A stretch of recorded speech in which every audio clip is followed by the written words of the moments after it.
কোরবানি দেওয়ার পর গোশত 3 ভাগ না করে পুরোটা নিজে খেলেও কি কোরবানি হবে? কোরবানি গোশত কি 3 ভাগ করে 1 ভাগ গরিবদের দেওয়া জরুরি, নাকি পুরোটা নিজেরাও খাওয়া যাবে? জিলহজ মাসের চাঁদ দেখার পর গরুর মাংস বা মুরগি খাওয়া যাবে না, এটা কি সত্য কথা? কোরবানির পশু জবে করার পর পেটে বাচ্চা পাওয়া গেলে করণীয় কি? ঋণ করে কোরবানি করা যাবে কিনা? জাকাত নাকি কোরবানি, কোনটা আগে করতে হবে? মৃত ব্যক্তির পক্ষ থেকে কোরবানি করা যাবে কিনা, সেই গোশত বন্টনের পদ্ধতি কি? সকালে ঘর ঝাড়ু না দিলে কি কোনো অমঙ্গল হয়? সকালবেলা নাকি পুরুষরা ঘুম থেকে ওঠার আগেই ঘর ঝাড়ু দিতে হয়? বাজারে যে বিভিন্ন নামি দামি ব্র্যান্ডের বডি লোশন এবং ক্রিম পাওয়া যায়, সেগুলো কি ওযু গোসল করার পর ব্যবহার করে নামাজ আদায় করা যাবে? আমরা আর বিলম্ব না করে চলুন আপনাদের গুরুত্বপূর্ণ প্রশ্নগুলোর উত্তর দেওয়ার আলোকিত ভুবনে প্রবেশ করি। শুরুতেই যে প্রশ্নটি আমি দেখতে পাচ্ছি, জামিল আহমেদ মাহদি আপনি জানতে চেয়েছেন, কোরবানি দেওয়ার পর গোশত 3 ভাগ না করে পুরোটা নিজে খেলেও কি কোরবানি হবে? কোরবানি গোশত কি 3 ভাগ করে 1 ভাগ গরিবদের দেওয়া জরুরি, নাকি পুরোটা নিজেরাও খাওয়া যাবে? জামিল মাহদি, কোরবানির গোশতের 3 ভাগ করা এটা আবশ্যক নয়, মুস্তাহাব। আল্লাহ রাব্বুল আলামিন কোরআন কারীমে যেহেতু 3টা শ্রেণীর কথা বলেছেন, ফাকুলু মিনহা ওয়া আত'আমুল কানিআ ওয়াল মু'তাররা, অন্য আয়াতে আল্লাহ বলেছেন ফাকুলু মিনহা ওয়া আত'আমুল বাঈসাল ফাকির।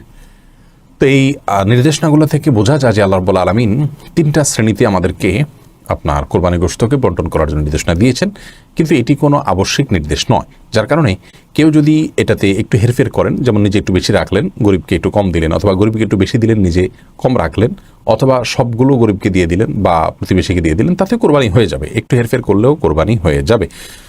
এটার সাথে কোরবানি শুদ্ধ অশুদ্ধ হওয়ার বিষয়টি আসলে নির্ভর করে না, আমরা এটাকে যতটা খুব সিরিয়াসলি দেখি।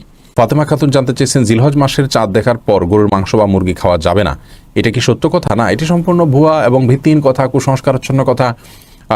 জিলহজ মাসের চাঁদ দেখা যাওয়ার সাথে আপনার গোশত খাওয়ার কোনো সম্পর্ক নেই।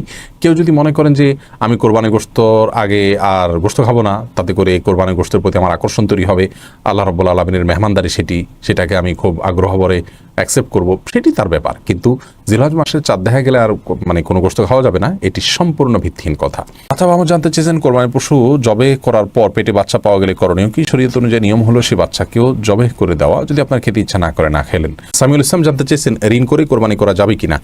ঋণ করে কোরবানি করা যাবে, কিন্তু যিনি ঋণ করে কোরবানি করছেন, তিনি ঋণ করে কোরবানি করার ক্ষেত্রে যদি তার পরবর্তীতে ঋণ পরিশোধের ভালো ব্যবস্থাপনা থাকে, সেজন্য তিনি করতে পারেন। ইবাদত, বন্দেগী, নেক আমল, এটা ঋণ করে করা যায়। আর্থিক ইবাদত নেক, ঋণ করে আমরা দান করতে পারি, ঋণ করে আমরা কোরবানি করতে পারি, সেজন্য এটাও করা যায়। কিন্তু ঋণ করে কোরবানি করার জন্য যারা খুব বেশি আগ্রহী, তারা ঋণ করে কি কখনো দান সাদকা, গরিব দুঃখীদেরকে টাকা পয়সা দেওয়া, মসজিদ মাদ্রাসায় দেওয়া, এগুলো তারা করেন কিনা? যদি কখনো সেগুলো না করেন, তাহলে কোরবানির ক্ষেত্রে বিশেষভাবে ঋণ করে করার বিশেষ হেতু কি? যদি এমন হয় যেখানে গোশতটাই মুখ্য, তাহলে সেক্ষেত্রে আপনার এইভাবে কোরবানি ঋণ করে হোক আর ঋণ করা ছাড়া এমনি নিজের টাকা থেকে হোক করা উচিত নয়। এই জন্য উদ্দেশ্যের বিষয়টিকে আমাদের বারবার মাথায় রাখা উচিত, এবং যেহেতু এটার ফিডব্যাক আমাদের বাসায় উঠে, অতএব মুখ্য উদ্দেশ্য যেন কোরবানির গোশত না হয় সেটি মাথায় রাখা উচিত। মৌলিকভাবে ঋণ করে কোরবানি করা জায়েজ রয়েছে। এমডি মেহেদি হাসান আপনি জানতে চেয়েছেন, জাকাত নাকি কোরবানি, কোনটা আগে করতে হবে? আমি যদি জাকাত দেওয়ার যোগ্য হয়েও না দেই, কিন্তু কোরবানি করি, আমার কোরবানি কি আদায় হবে? দেখুন, জাকাত এবং কোরবানি দুটি পৃথক ইবাদত। আপনি যদি জাকাত না দেন, তার জন্য অপরাধ হবে, কোরবানি না দিলে তার জন্য ভিন্ন অপরাধ হবে। কেউ জাকাত দিচ্ছেন না, সেটা অনেক বড় অপরাধ তিনি করছেন। কিন্তু জাকাত না দিয়ে কেউ যদি কোরবানি করেন, তাহলে ব্যাপারটা এরকম হয়ে গেল যে আমি তুলনামূলক অনেক গুরুত্বপূর্ণ কাজ বাদ দিয়ে কম গুরুত্বপূর্ণ কাজ করলাম। অনেকটা বলতে পারেন লুঙ্গি খুলে পাগড়ি পরার মতো। কারণ আপনি অর্থ খরচ করে জাকাত দিচ্ছেন না, জাকাত গরিবকে পরিপূর্ণ দিয়ে দিতে হবে, হয়তো সেই কারণ থেকে। আবার কোরবানি দিচ্ছেন, কারণ কোরবানি গোশত আপনি আহরণ করবেন, নিজের বাসায় উঠবে, সেজন্য হয়তো দিচ্ছেন। আল্লাহ মাফ করুক, সবারই উদ্দেশ্য থাকবে এমনটাই নয়, কিন্তু এরকম উদ্দেশ্য থাকতে পারে অনেকের। তো এরকম যদি হয়, তাহলে এটাতে কোরবানি নয়, এটা নিছক গোশত খাওয়ার উৎসব। এই কোরবানি তো কোরবানি হবে না। আর যদি এমন হয় যে তিনি জাকাতটা দিয়ে থাকেন, এখন হয়তো এবছর জাকাত দেন নাই বা দিবেন, এরকম হয়, তাহলে সেক্ষেত্রে তিনি অবশ্যই কোরবানি দিতে পারেন। এবং কোরবানি যেহেতু একটা নির্দিষ্ট সময়ের মধ্যেই দিয়ে ফেলতে হবে, অতএব এটি দিয়ে পরবর্তীতে তুমি যত দ্রুত সম্ভব তার জাকাত তিনি আদায় করে দিতে পারবেন।